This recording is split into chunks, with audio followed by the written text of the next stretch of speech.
Can Arizona get back to the playoffs? Is this the Rams' last chance with Matthew Stafford? How did the 49ers rebound after an injury-riddled season? And just what do we think of this new-look Seahawks offense? Let's talk about it.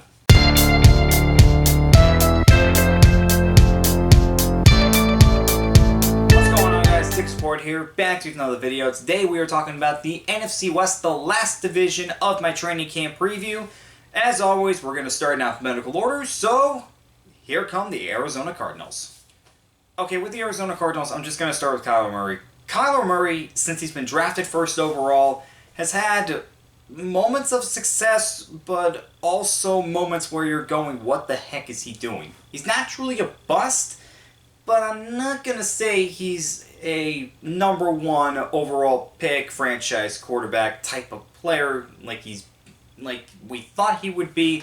It's kind of rough to really talk about Murray's career because there's definitely two schools of thought.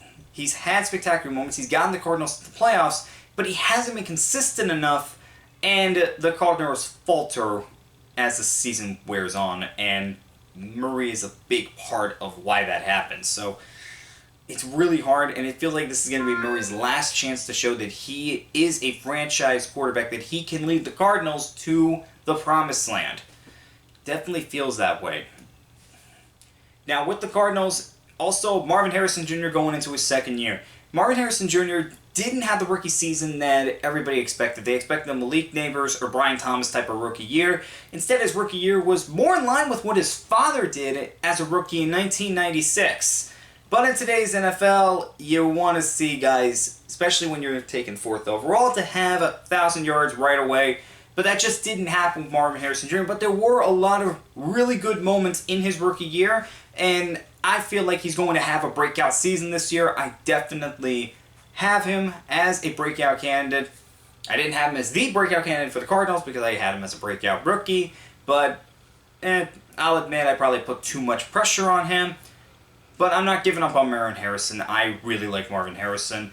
And with the Cardinals themselves, they were a surprise team last year. They won 8 games, and they were in it for the playoffs for a little bit until they faltered at the end of the year. Talked about that earlier. Now, can this team get back to the playoffs? It's definitely possible. This is a team that can definitely get back to the playoffs, but Kyler Murray has to be on point. Marvin Harrison Jr. having a breakout season would be great. James Conner still having something left in the tank would be good. And this defense is changed from last year. Now, the defense last year finished 21st overall, so they revamped it. They got Calais Campbell and Dalvin Tomlinson in free agency on the defensive line, and they drafted Walter Nolan in the first round. They got Akim Davis-Gaither and Josh Sweat along the middle, and Josh Sweat, when he was with Philadelphia, this was somebody that was a feared pass rusher, so they're hoping that he can do that for them. And in the secondary, they drafted Will Johnson in the second round. And Max Melton I had as the breakout candidate for the Arizona Cardinals. Very high on him. And look, Will Johnson, he was a first-round talent that just had injury concerns. So get him in the second round. If he can overcome those injuries and play like he did at Michigan, they're going to get a really good player. Arizona, there's a lot that can go right, but there's also a lot that can go wrong.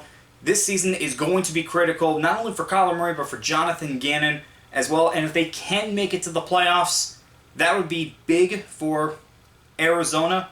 And who knows? Maybe they can surprise people yet again this year. Alright, before I talk about Matthew Stafford with the Rams, I want to talk about Cooper Kupp being out and Davante Adams coming in. Cooper Kupp was let go during the offseason, and Davante Adams was brought in to replace him. Now, Adams, we know the career that he's had. He might be headed to the Hall of Fame. But how much does he really have left in the tank? Is this really an upgrade like the Rams wanted it to be? And I know Kupp has had injury concerns, but Adams is getting to the point where you have to wonder when he starts to slow down. Maybe it's not this year. Maybe he still has a good 2 or 3 years left. Or maybe we start to see him on a downward trend. However, I don't know. I really don't. I don't know what we can expect from Davante Adams really until this season starts. If he starts off really good, then the Rams made the right move. If he falters, they're definitely going to be completely criticized for this. And with Matthew Stafford, he's coming to the end of his career. There's no doubt about that in a lot of people's mind. You do wonder how much longer the Rams are going to have him. as their quarterback, especially with the fact they have 2 first-round picks in the 2026 draft, and the fact that the front office may be hinting at potentially using them in a trade-up for a new franchise quarterback. It really wouldn't shock me at this point because, like I said, Matthew Stafford is definitely getting up there in age, and you have to start thinking about life without him. So this could be the final year for them to get another Super Bowl. They already got one with Stafford, but if they get another one, then that really solidifies what they did to get him when they traded for him, because not only did they immediately get the Super Bowl win, but for them to then kind of reload and a mini rebuild with Stafford still there and then go back and get another one, that just makes the move even better, which is something I did not think I would really be saying. And with the Rams, they were only one spot over the Cardinals when it came to defense. They were ranked 20th in defense. And there's a lot of good players, but last year was the first year without Aaron Donald, so now that they kind of got that adjustment out of the way, and they still have a lot of really good young players. I mean, you have Byron Young, you have Kobe Turner. They drafted Jared Verse and Braden Fisk. So there's a number of good defensive players that are very young. This was a very young defense. So now can they take the next step, maybe get into the top 15, maybe even sneak into the top 10 if they can really play up to their potential? That would go a long way as well. With the Rams, this is still a very good football team. I would definitely expect them to compete for a playoff spot, and if they get in there, you never know what's going to happen. Alright, did anybody get hurt more with injuries than the 49ers last year? I mean, it was just insane how many players went down for them. It was them and the Lions that just suffered the most. Javon Hargrave only played 3 games last year. Nick Bosa missed a few games. Trent Williams missed 7 games. Christian McCaffrey was out for most of the year. And Brandon Ayuk missed most of the year as well. And that's just a few of the names that I could think off the top of my head. So many players went down with injury.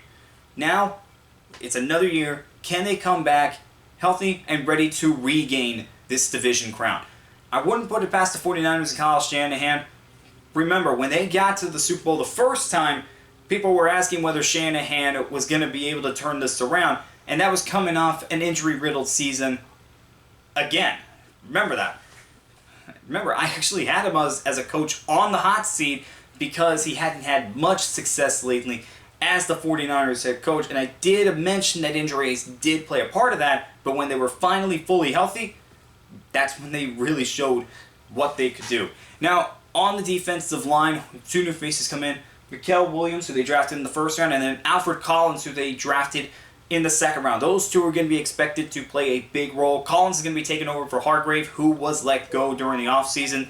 And then, of course, Williams is going to be across from Bosa, hopefully to be the Robin to his Batman. That would be a big help to them.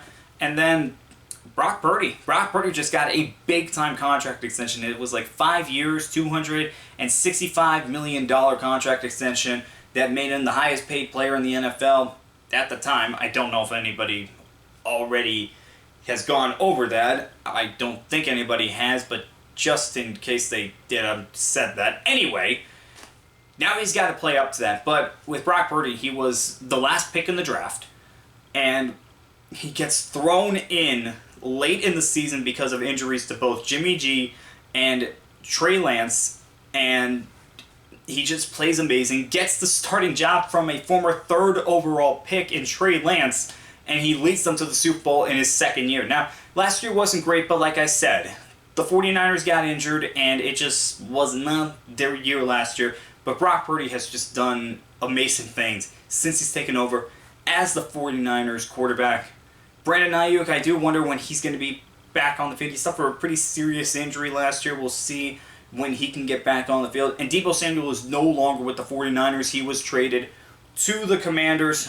So how does this receiving core kind of help ease that loss? And then Christian McCaffrey, are we going to see him healthy again? Or could we see his career starting to come to an end? We know about the shelf life of running backs, so that's going to be a storyline as well. With the 49ers, there's a lot of questions that need to be answered. However, if things can go their way, they can find their way to another division crown. Okay, we talked about teams that changed their wide receivers. How about a team that changed their wide receivers and their quarterback? The Seattle Seahawks. Out goes Tyler Lockett and DK Metcalf. In comes Marquez Valdes-Scantling and Cooper Kupp. Yes, the Seahawks got Cooper Kupp after the Rams let him go, but that wasn't the biggest thing that they did. Geno Smith was traded to the Raiders, and in came Sam Darnold. Now, Sam Darnold, we all know the story. Gets drafted by the Jets third overall. Does not have a great time there. Goes to the Panthers. Didn't really do a whole lot there. Then goes to the Vikings. J.J. McCarthy gets hurt. He takes over, and he plays out of his mind. He played like the third overall pick. He should have. Like we expected him to play when he was drafted by the Jets. Now, the last few weeks of the season were not kind to him, but hopefully we see more of what he did for most of 2024 than what he did at the end of 2024. And with the Seahawks, even with the loss of two of their top guys, they still have Jackson Smith-Njigba. He is the new #1 receiver for the Seahawks, and he is a really good player, all right? He was very good last year, so I have a complete confidence in this receiver core, especially with Jackson. If Jackson is healthy, he's going to be the #1 for Sam Darnold. I think the only question right now is going to be, can the offensive line perform like the offensive line of Minnesota performed last year? If they can even come close to that and Sam Darnold is well protected, he should be fine as the Seahawks quarterback. However, if the offensive line struggles, we are definitely going to see Darnold get rattled a little bit, and we'll see if he's going to be able to recover from that. And lastly, on the defensive side of the ball, they get DeMarcus Lawrence, the former Cowboys pass rusher, to fit in with this defense that already has Leonard Williams, of course, Devin Witherspoon, Tyler Woolen, Julian Love. So there's a lot of good pieces on this defense, and if they can stay healthy, it should be a solid unit. The Seahawks should be a solid team this year. I mean, they won 10 games last year and just barely missed the playoffs. So can this team improve on that and get back to the playoffs in Mike Macdonald's second year as head coach? We know what he did as defensive coordinator for the Ravens, and he did a good job last year. Again, just barely missed the playoffs. But now it's about getting back there and hopefully making some noise. Look, with the NFC West, any of these teams could make the playoffs, okay? And with the way the playoff system is now, we could see all of them make the playoffs. I don't think that's going to happen, but I think it's realistic to think that maybe 3 of these teams do get there. Alright guys, those were my thoughts on the NFC West. This was the last training camp video. Let me know what you think down in the comments below. Do we see 3, maybe possibly all 4 teams make the playoffs this year? And I've got some video ideas in mind that I want to do before the season starts, but I don't want to ruin the surprise. And as always, I'll see you guys next time.